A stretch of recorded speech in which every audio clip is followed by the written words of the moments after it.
Tout repose sur la foi dans le nom de Jésus-Christ. C'est ce nom lui-même qui vient d'affirmer cet homme que vous regardez et connaissez. Oui, la foi qui vient par Jésus l'a rétabli dans son intégrité physique.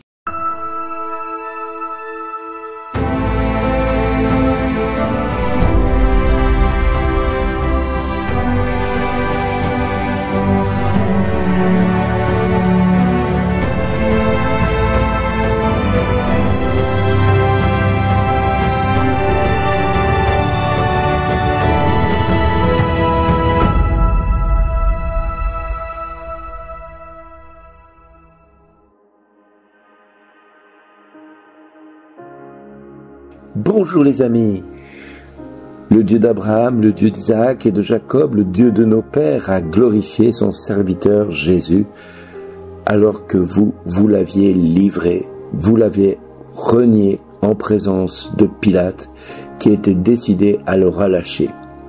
Vous aviez renié le saint, le juste et vous avez demandé que l'on vous accorde la grâce d'un meurtrier. C'est avec ces mots aussi durs que Pierre va continuer à interpeller le peuple d'Israël en leur disant « Vous avez tué le prince de la vie ». C'est terrible, c'est énorme de parler ainsi au peuple qui a mis à mort Jésus-Christ dans des circonstances que l'on connaît maintenant, dramatiques. Ce même peuple qui est devant lui, Pierre n'en a plus peur alors qu'il les fuyait, qu'il en avait la frousse au point de renier Jésus à 3 reprises, mais voilà. La Pentecôte est arrivée, Pierre a été envoyé en mission pour annoncer la bonne nouvelle aux pauvres, et c'est ce qu'il va faire, et c'est ce qu'il va accomplir en guérissant ce paralysé, ce mendiant, devant le portique dit de Salomon, et c'est là devant qu'il va guérir cet homme qui était paralysé et que tout le monde connaissait paralysé. Ce qui va avoir pour effet d'énerver les Juifs, qui trouvaient ça déjà pas juste, que Jésus puisse guérir les malades, ressuscite les morts. Voilà que maintenant même ses disciples, même celui-ci une fois mort, eh bien ses disciples se mettent à faire comme lui. Mais enfin, mais comment est-ce possible? Et Pierre va leur donner la réponse. Tout repose sur la foi dans le nom de Jésus-Christ. Tout repose sur la foi dans le nom de Jésus-Christ. C'est ce nom lui-même qui vient d'affermir cet homme que vous regardez et connaissez. Souvent, nous pouvons voir la gloire de Dieu se manifester quand la foi est présente. Parce que la foi vient de ce que l'on entend. Ce que l'on entend, c'est la parole de Dieu. Et une fois qu'on a dit la parole de Dieu, eh bien la foi, elle est là. Elle opère ce pourquoi elle est faite, c'est-à-dire manifester la gloire de Dieu. Et nous en sommes tous témoins d'avoir vu au moins une fois dans sa vie quelqu'un être visité par le Seigneur. Si ce n'est pas nous, c'est quelqu'un d'autre. Mais la grâce a voulu que nous puissions être témoins du changement radical de quelqu'un autour de nous. Cette vie qui a été bouleversée, secouée, retournée comme une crêpe, au point de faire de lui un témoin, une témoin de l'amour de Dieu. Ce qui a pour faculté également d'énerver ceux qui ne veulent pas croire en Jésus-Christ, qui refusent de croire que Dieu est vivant, qu'il est ressuscité, qu'il est bien vivant parmi nous. Et quand bien même Jésus apparaîtrait aujourd'hui devant quelques milliers, millions de personnes ou d'auditeurs, ils ne croiraient pas. Ils penseraient voir un hologramme, une vision d'un esprit, mais jamais le Fils de Dieu. Pourquoi? Parce que c'est compliqué de croire au Fils de Dieu. C'est compliqué parce que Jésus ne fait pas les choses à moitié. Il appelle à la conversion, il appelle à la repentance. Il ne s'agit pas que de croire, il s'agit aussi de se repentir. Parce que s'il suffisait de croire pour voir la gloire de Dieu et puis voir que Dieu est présent, cela ferait des lustres que Dieu aurait commencé par cela. Mais il sait pertinemment que quand bien même quelqu'un ressuscité d'entre les morts, il ne croirait pas.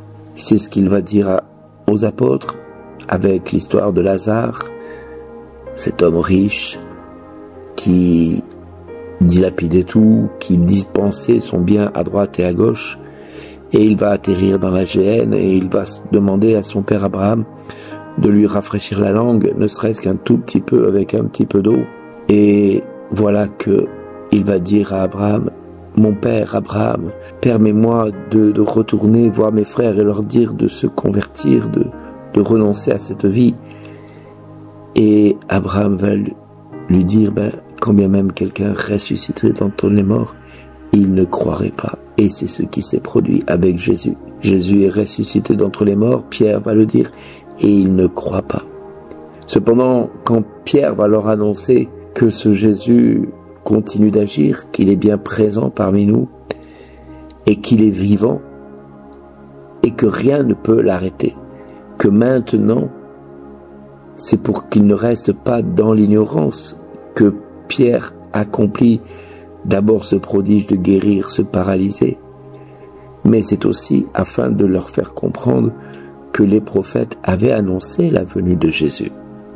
Or, le peuple juif, il savait que c'était le Messie, mais le reconnaître, c'était reconnaître aussi que leur place n'était plus là, et qu'ils devaient se mettre à la suite de cet homme appelé Jésus, un simple fils de charpentier, sans prétention, comme ils ont dû se mettre un jour au service du roi David. Mais voilà, une deuxième fois, se mettre au service de quelqu'un qui n'est pas de la haute société, qui n'a pas les privilèges d'être rabbin comme tous les anciens, qui n'est pas reconnu par les pères, et qui n'est qu'un homme parmi les autres hommes, charpentier qui plus est. Non mais enfin, c'est pas possible. Eh bien pourtant si.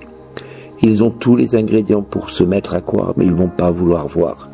Parce que s'ils voyaient, ils devraient se repentir et reconnaître leurs péchés. Et le problème, il était là. Et il est toujours d'actualité aujourd'hui. Nous voyons des personnes venir à l'église, et au mois d'avril, au moment où j'enregistre cette vidéo, je sais qu'il y aura beaucoup de baptêmes le jour de la vigile pascale. Eh bien, ce ne sera pas le fruit de l'église. Ce ne sera pas le temps de l'évangélisation des prêtres qui auront fait que ces hommes et ces femmes viendront à l'église. Ça, je peux vous l'assurer. Non, ça sera uniquement la grâce du Saint-Esprit qui sera allée chercher au-delà des portes dites de Salomon, chercher des hommes et des femmes pour se convertir et croire en la bonne nouvelle. Parce que le Saint-Esprit interpelle toujours, appelle toujours, et il ne se contente pas que les hommes d'église disent « Venez et voyez », parce que sinon, ils accepteraient dès maintenant que Dieu guérisse dans leur assemblée, ce qu'ils ne sont pas prêts à accepter parce qu'ils perdraient le contrôle de l'assemblée. Mais voilà, le Seigneur en a assez d'attendre après les hommes de Dieu qu'ils se mettent en marche et en route pour servir le Christ.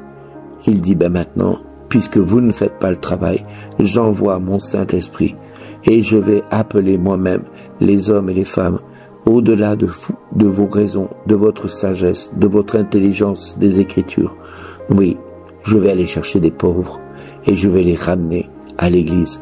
Je vais vous montrer que moi, je continue d'interpeller, je continue d'appeler le peuple, je continue à appeler à la conversion. Si vous ne faites plus le travail, les pierres crieront. Eh bien voilà, aujourd'hui, moi, j'appelle, dit Dieu. J'appelle et je continuerai à appeler. Même si vous ne voulez pas, je vais vous mettre au travail du royaume. Vous ne vouliez pas vous occuper d'eux parce que ça vous donnerait du travail. Eh bien, je vais vous en donner du travail que vous le vouliez ou non. Eh bien, maintenant, voilà, je vous en envoie. Pas 1, pas 2, pas 10, mais 5, 10, 20, 30, 50, 100, 1000, 2000, 10 000. Je ne sais combien vont être baptisés à Pâques, mais je peux vous assurer qu'ils seront nombreux. Parce que Dieu est ainsi. Il est puissant. Il ne se contente pas de la médiocrité des hommes. Il va au-delà de cela. Il a choisi un Pierre, un poltron pour faire de lui la pierre angulaire de l'Église. Il a choisi aujourd'hui un pape François qui n'est pas forcément celui que je voudrais, mais qui est là parce que Dieu l'a choisi. Oui, il n'est pas parfait et il continuera à se servir même des autres apôtres qu'il choisira dans l'avenir, des autres serviteurs qu'il fera d'eux des prophètes et des témoins de l'Évangile. Que vous le vouliez ou non, Dieu ne cesse d'appeler. Dieu ne se contente pas de notre médiocrité. Et mon Dieu, que nous sommes parfois tièdes, timorés et peu audacieux pour croire. Alors mes amis, je vous invite tous et osez agir maintenant et répondre à l'appel que Dieu vous lance. Convertissez-vous et croyez à la bonne nouvelle. Venez, venez, venez à la suite du Christ.